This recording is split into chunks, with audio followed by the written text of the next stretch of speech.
Hello বন্ধুরা, good morning. Welcome back to my channel. কেমন আছো তোমরা সবাই? আশা করছি তোমরা সবাই ভালো আছো। এই ব্লগটা হচ্ছে রাতের ব্লগ, মানে আগের দিনে রাতের ব্লগ। কালকে যেহেতু দাদার বার্থডে ছিল, তো সেই ক্ষেত্রে একটা ডিনার ডেট রেখেছিল আর কি। দাদা ট্রিট দিয়েছিল, তো সেই ক্ষেত্রে সেখানে যাচ্ছি। হোটেল ওয়েস্টিনে আমাদের আর কি ডিনারটা আমরা করব। তো এখন আমরা লেকটন ভিআইপিতে রয়েছি। আর আজকে রবিবার বলে এমন না যে সব কিছু ফাঁকাই থাকবে রাস্তা, যেহেতু এখন পুজোর বাজার, রাস্তা প্রচুর জ্যাম।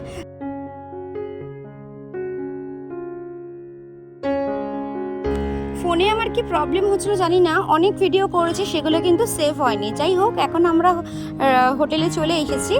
আর হোটেলের ভিতরটা তোমাদের ফার্স্টে দেখাই, কত সুন্দর। আর এখানে কিন্তু বুক করতে গেলে তোমাদের মিনিমাম 3-4 মাস আগের থেকে কিন্তু বুক করতে হবে। সব ডিটেলস আমি দিয়ে দেবো, তোমরা সব দেখে নিও।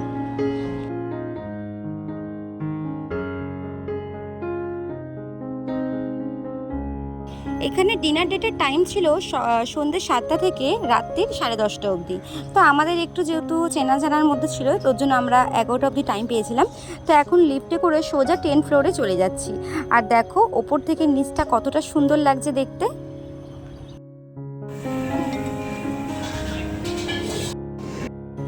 বাড়ি থেকে অনেকক্ষণ আগেই বেরিয়েছিলাম, কিন্তু রাস্তায় এত জ্যাম ছিল যে কারণে আমরা প্রায় 9টা বেজে গেছিলো আমাদের হোটেলে ঢুকতে। যাই হোক, তাড়াতাড়ি করে সবাই মিলে বসে পড়েছিলাম। দেখতে পাচ্ছ সবাই কিন্তু এখন ডিনার করা শুরুও করে দিয়েছে। আর খাওয়া দাওয়ার কোয়ালিটি সত্যি এত ভালো বলার মতো না।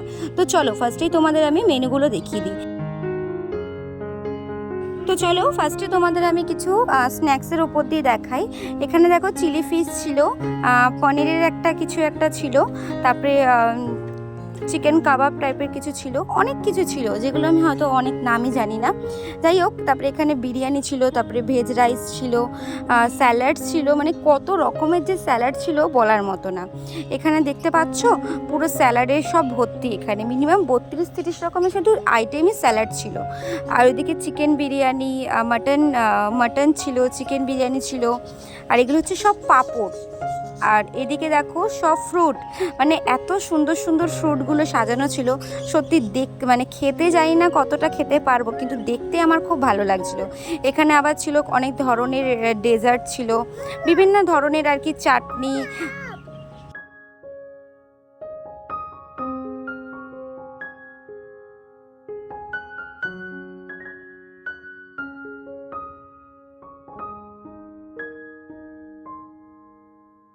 এখানে চলো এবার বিরিয়ানিতে যাচ্ছি। বিরিয়ানির কোয়ালিটিটা সেরকম ভালো ছিল না, কিন্তু আমাদের ফ্রাইড রাইসটা খুব ভালো লেগেছিলো।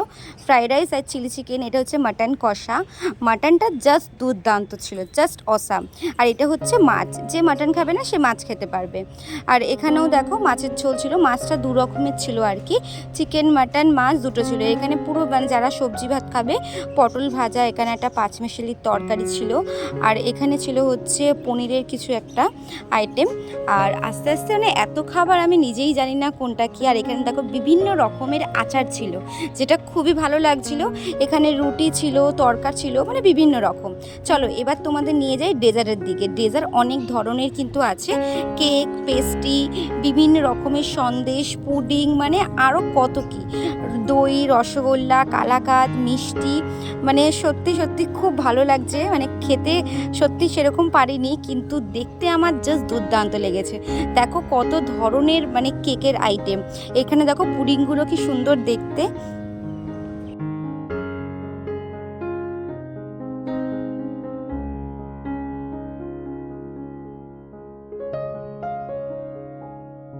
সাথে কিন্তু ছিল ফুচকা, পাপড়ি চাট, মানে ফুচকাটা জাস্ট দারুণ ছিল। মানে টক জলটা এতটাই, ফ্লেভারটা এতটাই সুন্দর বলার মতো না। এদিকে একটু রিহুকে খাওয়াচ্ছিলাম, রিহু কিন্তু চিলি ফিশটা খুব ভালো খেয়েছিল। যাই হোক, ও কিছু কিছু খেয়েছে। আর সবথেকে আমার বেশি ভালো লেগেছে এই বেবি চেয়ারটা। মানে সত্যি আমি ভাবছিলাম যে ও খুব দৌড়াদৌড়ি করবে, কিন্তু না, এই বেবি চেয়ারে বসে দেওয়ার পরে একদম ঠিকঠাক। এখানে দেখো কিছু মানে চিকেনের ওপর কিছু আইটেম ছিল, আর ওখানে চিংড়ি মাছ দিয়ে সব কিছু কিছু দিয়ে একটা কাবাব টাইপের ছিল। আর এখানে দেখো রিহু একটু নিজে নিজেই আবার একা একা খাচ্ছে, ওখানে বসে গেছে তো ওকে আটকে দিয়েছি। এবার শেষ পাতে আমরা নিয়ে নিয়েছিলাম আইসক্রিম, পুডিং, কেক আর এগুলো। আর এদিকে দেখো তোমাদের দাদাভাই নিচ্ছে, ওরও খাওয়া প্রায় কমপ্লিট। মানে সত্যি খাবার থেকে আমাদের দেখতে এত দারুণ লেগেছে বলার মতো না। মাঝখানে তারপরে রিহুকে একটু নিয়ে এসেছিলাম। তো ডিনার কমপ্লিট। বাইরের দৃশ্যটাকে দেখো কতটা সুন্দর লাগছে। তোমরা গেলে কিন্তু 3 মাস আগেই বুক করবে। খাওয়া দাওয়ার কোয়ালিটিটা কিন্তু খুব সুন্দর। আজকের মতো টাটা, আবার দেখা হবে।